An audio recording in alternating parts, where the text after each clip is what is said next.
பாக்கியராஜன் எந்திரிக்கும் போதே சொல்லிட்டார், நீ அர்ஜென்ட்டாக போகணுமோ அப்படின்னு.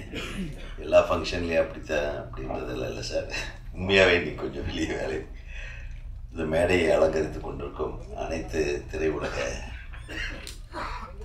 நடிகர்களுக்கும் இயக்குநர்களுக்கும் நடிகை நட்சத்திரங்களுக்கும் பின்னால் அமர்ந்திருக்கும் இந்த திரைப்படத்தின் முன்னணி நடிகர்களுக்கும் எதிர்காலத்தில் நடிகர்களாக போக உருவெடுக்கப் போகிற அனைத்து பத்திரிகையாளர்களுக்கும் இன்னைக்கு நடிக்கிறதுக்கு வாய்ப்பு கிடைச்சா எல்லாரும் நடிக்கிறதுக்கு ரெடியாக இருக்கணும். ஏன்னா அதுதான் இன்னைக்கு இருக்கிறதுலையே ஈஸியான தொழிலாக தெரியுது. முதல்ல அது கஷ்டம். நடிக்கிறதுக்கு வாய்ப்பு கேட்க போகணும்னா சிவாஜி சார் படத்தோட வசனத்தை எல்லாம் நம்ம பேசி ஒவ்வொரு நடிகர்கள் மாதிரியும் நம்ம நடித்து காட்டி ரொம்ப சிரமப்பட்டு ஒரு இடத்த பிடிச்சி ஒரு சீன் நடிக்கிறதுக்கே அவ்வளவு டெஸ்ட் மேலே டெஸ்ட் பண்ணுவாங்க. இன்னைக்கு சர்வசாதாரணமாக எல்லாருமே நடிச்சுட்டு தான் இருக்கிறோம். அப்படியே இறங்கிட வேண்டியதான் காலத்தில். ஆக இது என்னுடைய குடும்ப விழான்னு சொல்லலாம். ஏன்னா எனக்கு அசிஸ்டண்ட்டு தரணி, தரணிக்கு அசிஸ்டண்ட்டு பேரரசு, பேரரசுக்கு அசிஸ்டண்ட்டு சதாசிவம். ஸோ என் கொள்ளு பேரனோட படம் அப்படின்னு சொல்லி எவ்வளோ அழகாக இருக்குது. இப்படி தான் இருக்கணும் சினிமா. ஃபிலிம் இண்டஸ்ட்ரியில் எப்படி இயக்குனர் இமயம் பாரதிராஜா, பாக்கியராஜனை, அதுக்கப்புறம் பார்த்திபன், பாண்டியராஜன் அப்படின்னு அவர் கொள்ளு பேரனுக்கும் கொள்ளு பேரன் எடுத்துகிட்டு உட்காந்துருக்கிற மிகப்பெரிய தாத்தா இந்த மாதிரி தாத்தாக்களாக இங்கே நாங்கள் எல்லாம் கலந்து கொண்டிருக்கும் இந்த இஎம்ஐ, இது உண்மையிலுமே சதாசிவத்துக்கு ஃபஸ்ட்டு இஎம்ஐ சக்ஸஸ் ஆயிருன்னு நினைக்கிறேன். எந்த டெபிட்டும் இல்லாமல் அவர் சொன்னார், ப்ரொடியூசர் அழகாக சொன்னார், இஎம்ஐ கட்ட முடியாமல் கெட்டவனும் உண்டு, இஎம்ஐ கட்டி தப்பிச்சு வாழ்ந்தவனும் உண்டு. ரெண்டு விதமான இஎம்ஐ சொன்னார். எக்ஸ்ட்ராடினரி மணி இன்ட்ரெஸ்ட், அதில் போய் மாட்டினான்னா அவன் காலி. ஈஸி மணி இன்ட்ரெஸ்ட்டில் மாட்டினான்னா அவன் தப்பிச்சிடும். ஸோ இஎம்ஐங்கிறது ஒரு நல்ல விஷயம். ஒரு நல்ல பேங்க்கில் போய் கரெக்டான வட்டியில் இஎம்ஐ கட்டிட்டு வந்தோம்னா நம்ம அகலக்கால் வைக்காமல் நம்ம தகுதிக்கேற்ப கடனை வாங்குபவர்கள் தப்பித்து கொள்ளலாம். நம்ம தகுதியை மீறி கடன் வாங்கினோம்னா தான் கண்ணாமொழி திருகி, கண்ணு பிதுங்கி, நாக்கு தள்ளி மற்ற விஷயமெல்லாம் நடக்கும். என்ன தயாரிப்பாளர் சார், உங்களுக்கு இந்த இஎம்ஐ கண்டிப்பாக அறுவடை ஆகிடணும். ஏன்னா இந்த படத்தில் எல்லா விஷயத்தையும் டைரக்டர் நடிகர் நம்ம சதா ரொம்ப நல்லா பண்ணியிருக்காரு. அவருக்கு ஒரு மிக பெரிய கைத்தட்டல். ஏன்னா ரொம்ப ஈஸியாக பார்த்துருக்காரு. விருப்பாக அலைஞ்சிருப்பார் போல் இருக்கு. யார் பின்னாடி அலைஞ்சு வேஸ்ட்டு, எல்லாம் அவ்வளோ இவ்வளோ சம்பளம் கேட்குறாங்க. முதல்லலாம் அந்த காலத்துலலாம் நடிகர்கள் நடிப்பில் மட்டும்தான் இன்ட்ரெஸ்ட் காட்டினாங்க. பாக்கியராஜன்லாம் எங்கள் ஊரில் தான் ஷூட்டிங்,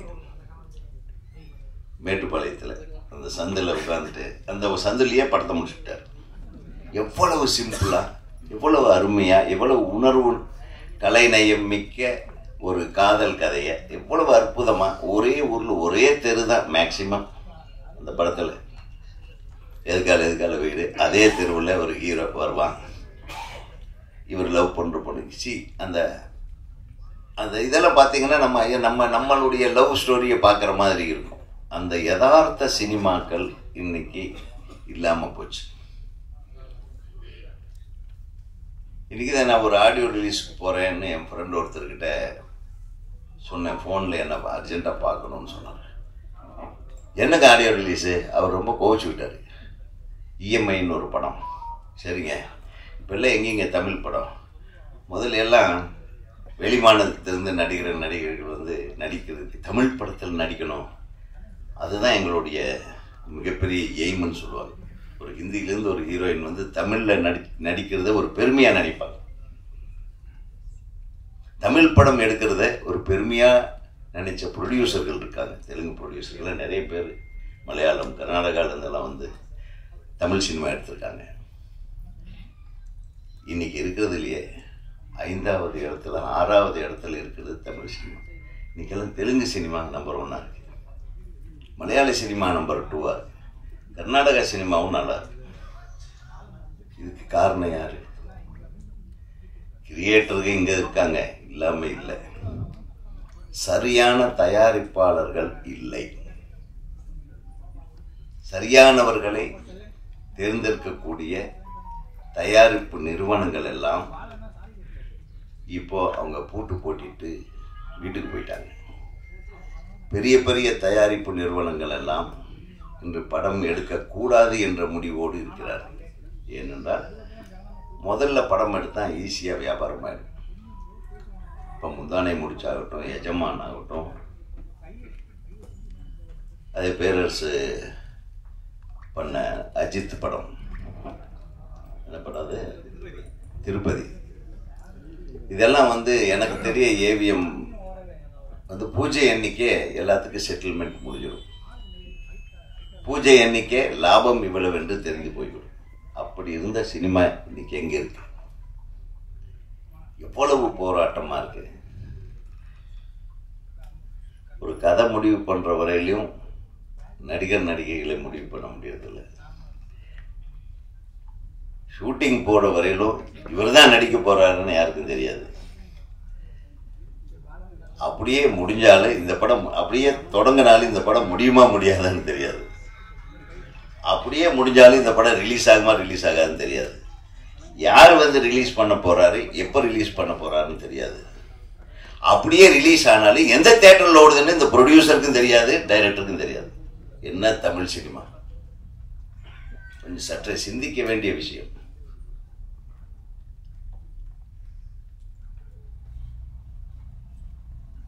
நம்ம தமிழ் இயக்குநர்களிடம் இல்லாத அறிவும் புத்திசாலித்தனமும் வேற யாருக்கிட்டையும் கிடையாது.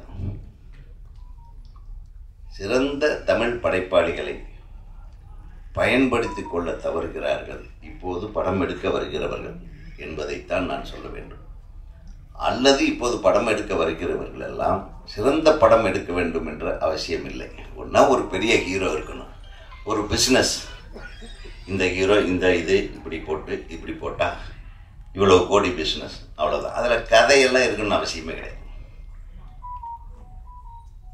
அப்போல்லாம் வந்து ஒரு 16 படம் ரிலீஸ் ஆகும். ஏன்னா நம்ம ஒரு தீபாவளிக்கு சரி, ஒரு ஏப்ரல் 14th தமிழ் வருஷப்பிறப்பு அன்னைக்கு 16 படமெல்லாம் ரிலீஸ், 17 படம் ரிலீஸ் ஆயிருக்கு. 16 படம் ஹிட் ஆகிடும். ஒரு 12 படம் 100 நாள் ஓடிடும். ஒரு 5 படம் 175 நாள் ஓடும். ஒவ்வொரு படமும் ஒவ்வொரு கதைக்களத்தோடு இருக்கும். ஒரு ஊரில் ஒரு ராஜகுமாரி ஓடும், ஒரு எஜமான் ஓடும், ஒரு வால்டர் வெற்றிவேல் ஓடும். ஒவ்வொன்றும் ஒவ்வொரு வேற வேற மாதிரி கதைக்களத்தோட. ஒவ்வொரு நடிகர்களுக்குள்ளும் ஒரு போட்டி இருக்கும். ஒவ்வொரு இயக்குநர்களும் பார்த்தோம்னா அவர் அந்த படி இந்த படம் தான் ஓடுதா அவனும் அப்படி. ஆனால் எல்லா இயக்குநர்களும் நாங்கள் நட்போடு தான் இருப்போம். எங்கள் படங்கள் தான் எங்களுக்கு எதிரியே தவிர எங்கள் படைப்பாற்றல் எங்களுக்கு எதிரியாக இருந்ததே இல்லை.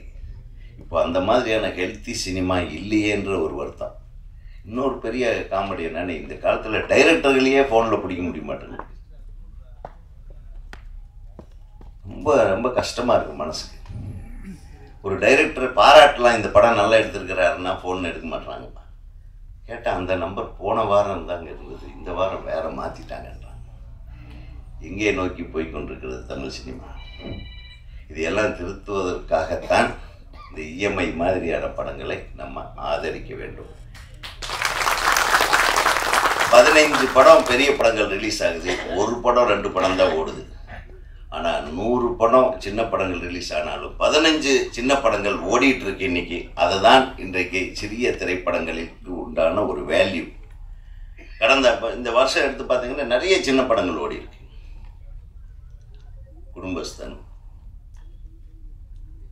லப்பர் பந்து, இது நம்ம கேள்விப்படாத ஒரு விஷயம். ரிலீஸ் ஆகிற வரையிலும் இதெல்லாம் ஒரு என்னங்க படம் அப்படின்னா, ஆனால் ஏன் ஓடுது? ஒரு நல்ல மேட்ரு, அழகான நல்ல படைப்பாளிகள் இருக்கிறார்கள். அவர்களை தேடுங்கள், அவர்களை கண்டுபிடிங்கள். அதில் ஒருவராக நம்ம சதாசிவத்தை எதிர்பார்ப்போம். இந்த படத்தில் நல்லா இருந்தது, இந்த கண்டென்ட் இஸ் குட். அது எந்த அளவுக்கு அது ஒரு ஆழமாக சொல்லியிருக்காருன்றது முழு படத்தை பார்த்தா தான் தெரியும். தம்பி நல்லாவே நடிச்சிருக்கீங்க. உங்களுக்கு என்னுடைய வாழ்த்து. ஏன்னா உங்களுக்கு பரவாயில்ல, நீங்கள் கட்டி பிடிக்கிறத விட பொண்ணோட அப்பாவை அந்த பொண்ணை கட்டி பிடிக்கிறது மட்டும் ஸ்பெஷலாக காட்டியிருக்கீங்க. அது என்னன்னு தெரியல, உங்கள் குருநாதன்றதுனாலையும் இருந்துட்டு போட்டு எங்களுக்கெல்லாம் ஒரு மாதிரி வைத்திருச்சில் என்ன. அது எப்படி அவர் பேக்ரவுண்டில் அப்படி கப்புன்னு கட்டி பிடிக்கிறாங்க. ஆஹா,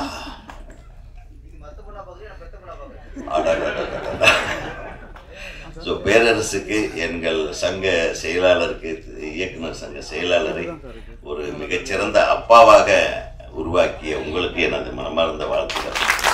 தொடர்ந்து இந்த அப்பா ஒரு கொடி கட்டுகிற ஒரு அப்பாவாக, என்ன அப்பான்னு மட்டும் அடிக்கடி சொல்லாதீங்கன்னு சொல்லி அனுப்பிச்சார். சரி, சித்தப்பாவாக, அதாவது ஒரு மிகப்பெரிய திறமைசாலி பேரரசு. ஏன்னா அந்த திறமையில் ஒரு பாதியாவது இவருக்கு இருக்குமான்னு பார்த்தா அவரை விட மிஞ்சிடுவார் போருக்கு சிஷ்ய. அந்த ஒரு பாட்டே போதும், பேரரசை வச்சு எழுந்த மாதிரி ஒரு பாட்டு எழுதிக்கிறார் பாருங்க. அஸ்கு புஸ்கு, ரிஸ்கு ரஸ்கு.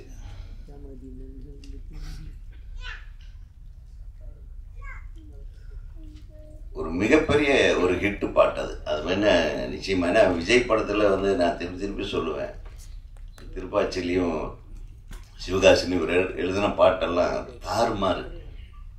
நம்ம அப்போ கூட நம்ம ரொம்ப ஸ்பீடாக இருக்கடா, ஒன்றும் புரியலையே அப்படின்னு சொல்லி கேட்போம். ஆனால் இன்னைக்கு அதுதான் இன்னைக்கு வர்ற படங்க. அதாவது அர்த்தத்தோடு இருந்தது அவர் எழுதுனது. இப்போ என்ன எழுதுறாங்கன்னே தெரிய மாட்டேங்குது. ஆனால் திரும்பவும் அவரை நீங்கள் அருமையான பாடலை எழுத வைத்தமைக்காக நான் எனது மனமார்ந்த நன்றியை தெரிவித்துக் கொள்கிறேன். ஏன்னா தம்பிக்கு நிறைய டேலண்ட் இருக்கு. தொடர்ந்து அண்ணன் பாக்கியராஜ் அவர்களும், அந்த மேடையில் அமர்ந்திருக்கும் அனைத்து பெரியவர்களும், என்னுடைய நண்பர்களும் எல்லாம் பேசவிருக்கிற காரணத்தினால், இந்த திரைப்படத்தின் ஹீரோயினும் நல்லா தான் நடிச்சிருக்கீங்க கண்ணே. நீங்கள் அது வேறு நான் உங்களை சொல்லலைன்னு உங்கள் அப்பா கோவிச்சுக்கு போகிறார். நல்லா நடிச்சிருக்கேன். அப்புறம் இசையமைப்பாளரை பற்றி சொல்லணும். அவருடைய விழா இன்னைக்கு வாங்க. அவர் ரொம்ப சின்ன பையனாக தெரிஞ்சாலும் பெரிய வேலை பண்ணிக்கிறீங்க உங்களுக்கு. ஸோ நீங்களும் அனிருத் மாதிரி ஒரு பரபரப்பான ஒரு இசையமைப்பாளராக வர வேண்டும். அதே மாதிரி நல்ல இசை, இனிமையான இசை மட்டுமல்ல, நல்ல லிரிக்ஸ் எல்லாம் கேட்குற மாதிரியான இசை போடுங்க.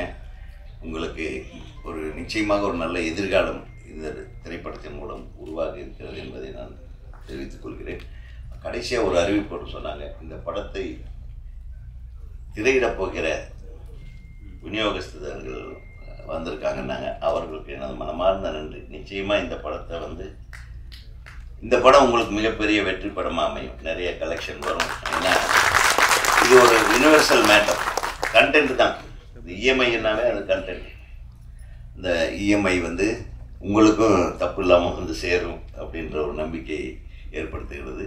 இந்த விழாவில் நான் கொஞ்சம் அர்ஜென்ட்டாக உண்மையாகவே போவேன் இருப்பதனால அண்ணன் அவர்கள் என்ன மன்னிக்கணும், என் தம்பி அவர்கள் மன்னிக்கணும், அரவிந்தராஜ் அவர்களும் சரி, நம்ம தம்பி நடிகர் இயக்குனர் மன்னிக்கணும், பிரபாகர் அவர்களும் சரி, தேனப்பன் அவர்களும் சரி, சகோதரி தேவயானி அவங்களும் இயக்குனராக இப்போ மாறி இருக்காங்க. நம்ம சங்கத்தில் உறுப்பினராக போகிறாங்கன்னு நினைக்கிறேன். ஆயிட்டாங்களா? நம்ம அதை கூடிய விரைவில் அவங்க ஒரு படம் வெளியிட போகிறாங்க. அவங்க இயக்கிய குறும்படம், ஒரு மிக அழகான டைட்டில். அது ரொம்ப அழகான டைட்டில். அந்த டிசைனும் நல்லா இருந்தது. உங்களுக்கும் என்னுடைய மனமார்ந்த வாழ்த்துக்களை இந்த மேடையில் பத்திரிகையாளர். ஏன்னா நீங்களும் வரணும். வந்தால் தான் ஒரு தமிழ் சினிமாவோட ஒரு பெரிய மாற்றம் கொண்டு வரணும். நல்ல சிந்தனையாளர்கள் வர வேண்டும். அந்த விஷயத்தில் தேவயானி அவர்கள் ஒரு நல்ல போராளி, ஒரு அழகான போராளி. எங்கே தப்பு நடக்குதோ அதை எதிர்த்து கேட்பாங்க. தயாரிப்பாளர் சங்கத்தில் கேட்பாங்க, நிறைய பேசுவாங்க. ஏன் நீங்கள் இப்படி செய்யக்கூடாதுன்னு கேட்பாங்க. ஒரு நல்ல குரல் கொடுக்கக்கூடிய ஒரு புரட்சியாளராக அவங்க இருக்கிறது எங்கள் சங்கத்துக்கு நல்லதாக இருக்கும். சீக்கிரம் நம்ம ராஜகுமாரன்கிட்ட சொல்லி உங்களுக்கும் கார்டு வாங்கியிருக்கேன். ஆமாம். ஆக இந்த திரைப்படம் வெற்றிகரமான திரைப்படமாக அமைய எல்லாம் உள்ள இறைவனை வேண்டி விடைபெறுகிறேன். நன்றி, வணக்கம்.